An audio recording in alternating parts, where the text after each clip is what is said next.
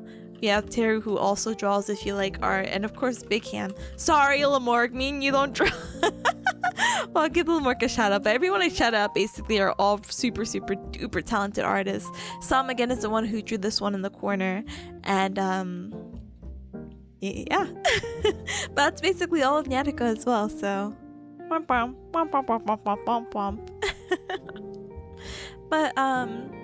Tip and Lamorg keeps the idol spirit in check. Honestly, I can't believe it. We're both gonna be an dual idol group. Amazing. But yeah. Heck, I'm so mad. I'm so sorry. Alright, but we'll time it out as best as we can. Teehee, teehee, hee hee hee hee. No, and the poll's gonna end, and it's gonna end in a tie, and I'm gonna be so sad. I might just keep you cubs kidnapped here. Do you think I could kill time? Like, do I stay alive for 30 minutes? I guess that's the question. But then I still have to end stream anyway because I have to do a new stream for Gallinger. Ugh. Disgusting. Alright, we'll see what we can do. If we get to start early, then we'll start early, you know what I mean? And if we don't get to start early, then it truly is what it is, because we definitely did agree like on an hour, you know what? I mean, it's pretty much just another Pomodoro session. I know. But I want to see if I can get everything set up like 20 minutes in advance, which really means it's like 10 minutes. You know? Is that dummy?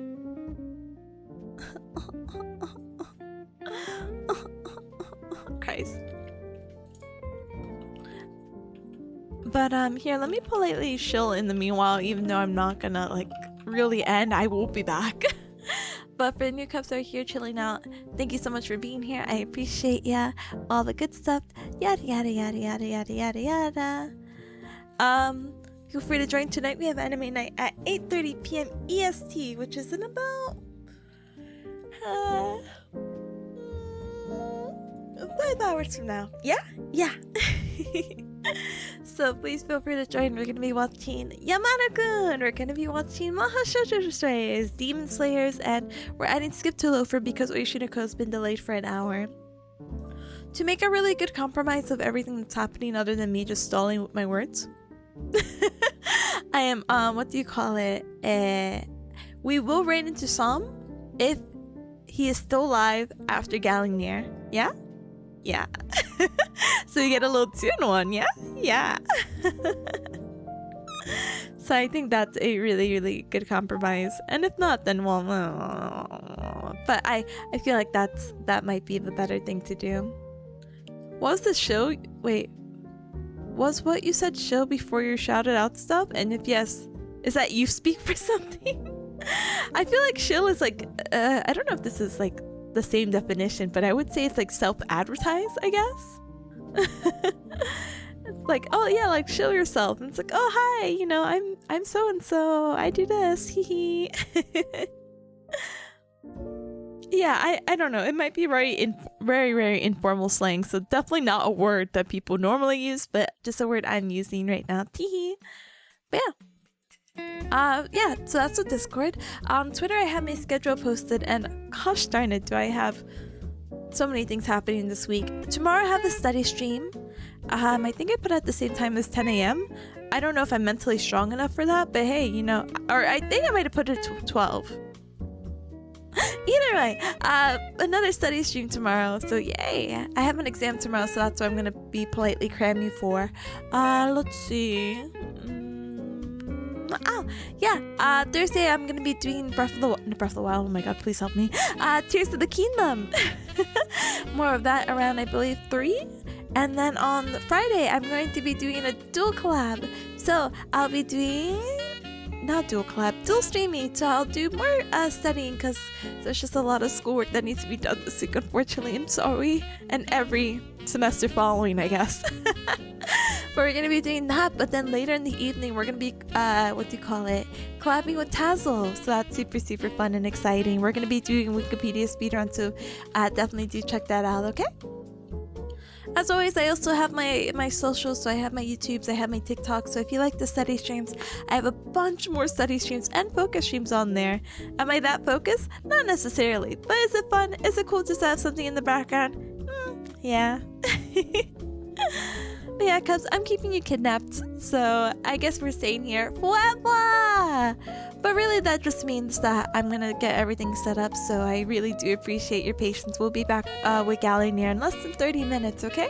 Might start a little bit earlier, so just, I guess, keep the tab open, I guess? I don't know, I apologize.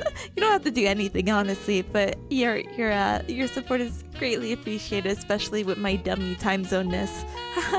Who knew 9 o'clock meant 6 hour difference? Not me. Dice. Dice of embarrassment. Alright. Oh no! But yeah, I'll do a little outfit change. I'll grab a little snacky and life will be good. I'll message Yummy now and see if they're okay, and I will talk to you Cubs soon, okay? Very, very excited for Gallinear though. Super, super, super, super excited. I didn't realize the last one we did was with Cal, who I should also shout out. Shout out Cal. Which was back in March. Wait, am I a fake fan? Is Cal? Wait, don't tell me Cal's not BT. Hold on. Or is it Dash? Oh no. Oh no, my fake Cal fan. I'm sorry, Cal. It's without the dash. I'm so sorry, Cal. I'm so sorry. Please follow Cal. They were my last Who Wants to Be a Gallinear contestant, and that was all the way back in March, but it was March 29th, so it was basically April. I feel like I'm doing these like really late in the months. And I guess that pattern may continue, but I'm just glad to be able to be doing Gallinear a little bit more frequently, so yeah. Huh? Papa says I have to keep this tab open, which I do anyway. That's so much extra work. I know. Think of your GPU. Oh my gosh. Oh my goodness. Cal, the Contra. Rian? I don't know how to read English words. I give up on speaking forever. Gomena, sorry. Alright. But yeah, I keep you Cubs kidnapped. I just spam. I'll be back in 30 minutes for Gallinear. See you Cubs soon. Yada yada. Thank you for your patience. Oh gosh. Thank you for your patience and support. I appreciate ya. Keep the tab open if you want, and hold on, if you want, and if not, please have a good rest of your night. And I have to put like a heart emoji to sound like it's like a cuter, like in case they didn't hear me say all that. It's like, oh, she put a heart emoji. She said that lovingly. Oh my goodness. Okay, Cubs. I will no longer stall anymore because I'm trying to get my 20 minutes in before, and so I could politely harass Yami. So thank you so much for the support for the study stream. I'll see you guys in about 30 minutes. Please have a good one. Make sure to eat, stand up, stretch, and do all the really cool things that are really cool. What the cool Cubs would do. Peer pressure. Dice. Alright, bye. Breathe. I got you. Hydrate. Posture check. Dice. I will do that. I promise. Okay, I put my message to. Okay, bye. Sorry. No more prep stream. Bye.